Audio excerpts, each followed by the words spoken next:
On July 28th, Apple crossed $5 trillion in market value for the first time. $5 trillion. 2 days later, Tim Cook got on his final earnings call as CEO and announced the best June quarter in Apple's history. Revenue of $109.4 billion, up 16%. iPhone revenue up 22%. The stock fell 6.6%. Bloomberg called it Apple's worst stock decline in 16 months. The reason is one country. In China, Apple is now the number 2 phone brand behind a company it left for dead. Its AI assistant runs on a model Apple didn't build and doesn't own.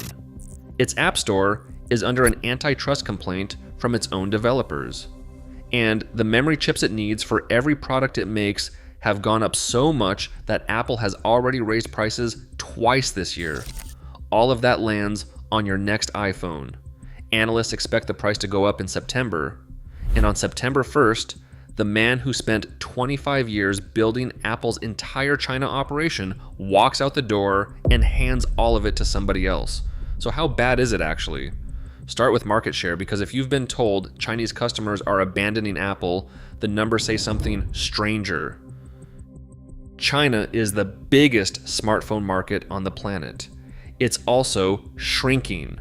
According to IDC, shipments fell 4.3% year over year in the second quarter of 2026 to around 66 million units, fifth consecutive quarter of decline. And 618, China's mid-year shopping festival, also known as their version of Prime Day, saw smartphone sales fall nearly 15%.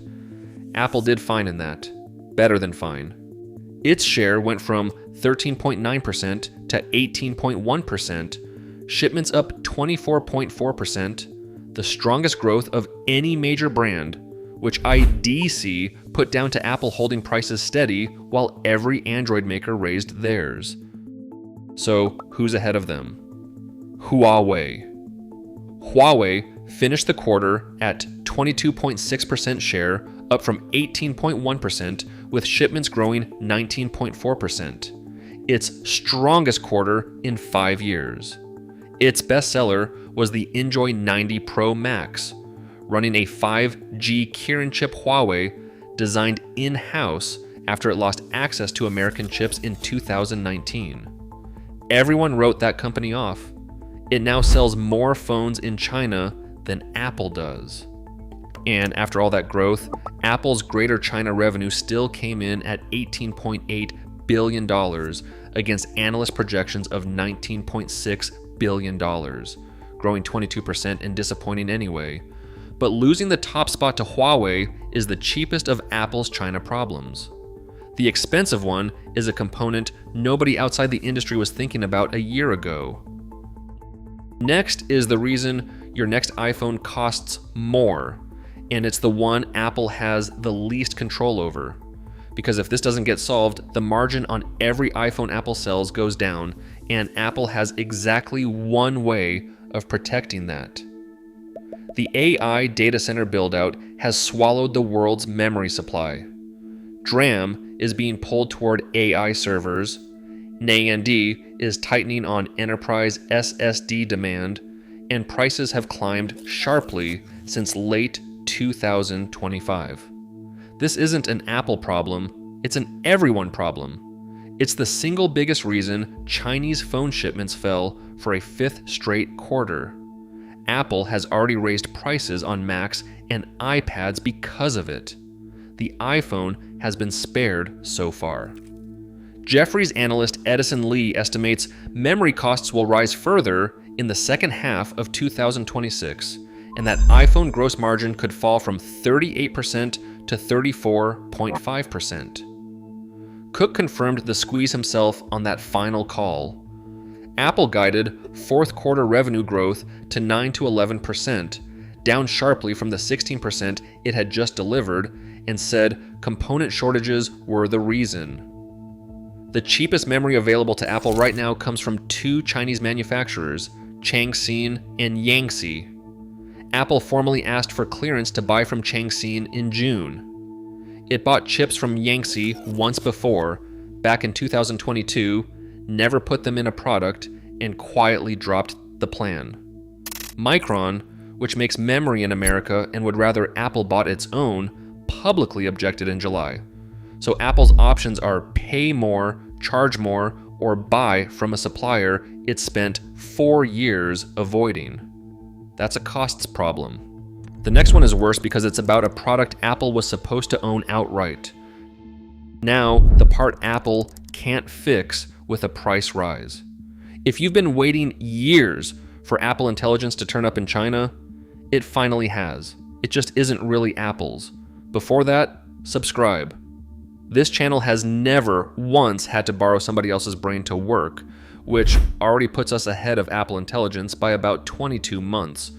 Anyway, Apple announced Apple Intelligence for China at the iPhone 16 launch, subject to regulatory approval.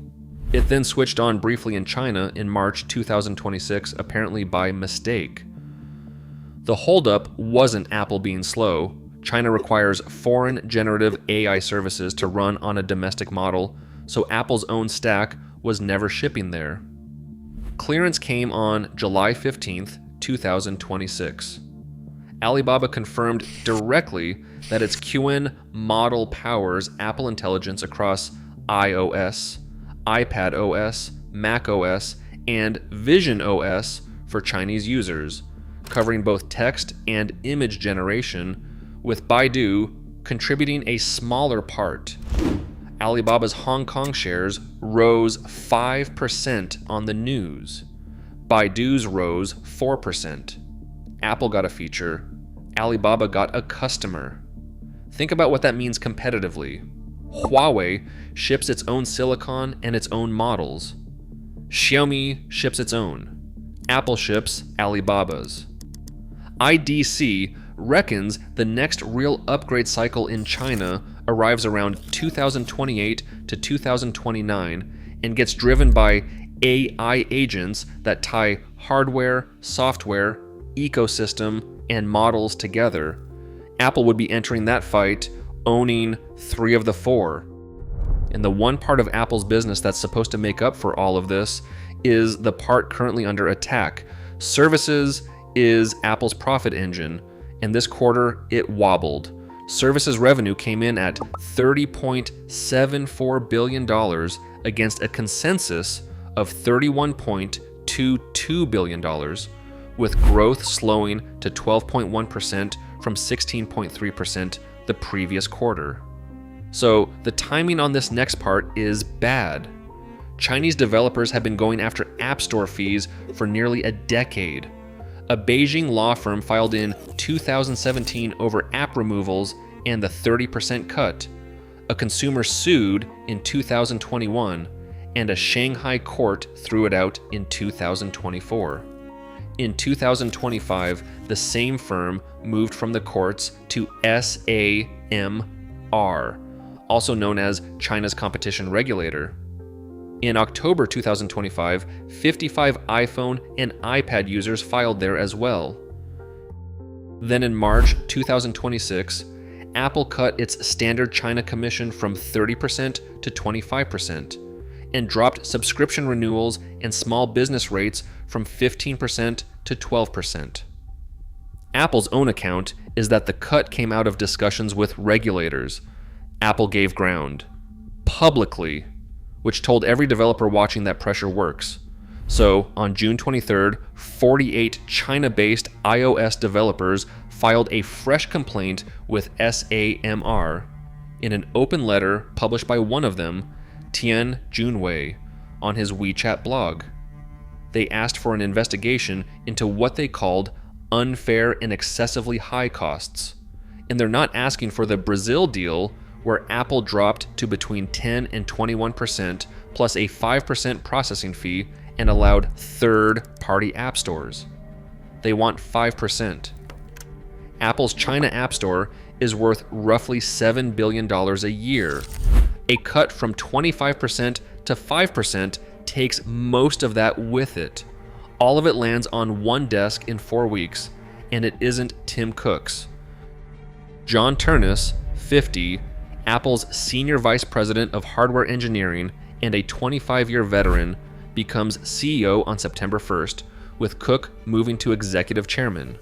July's call was Cook's last in the job. Some inside Apple reportedly considered Ternus too risk-averse, and in 2023, he publicly laughed off concerns about Apple being late to generative AI.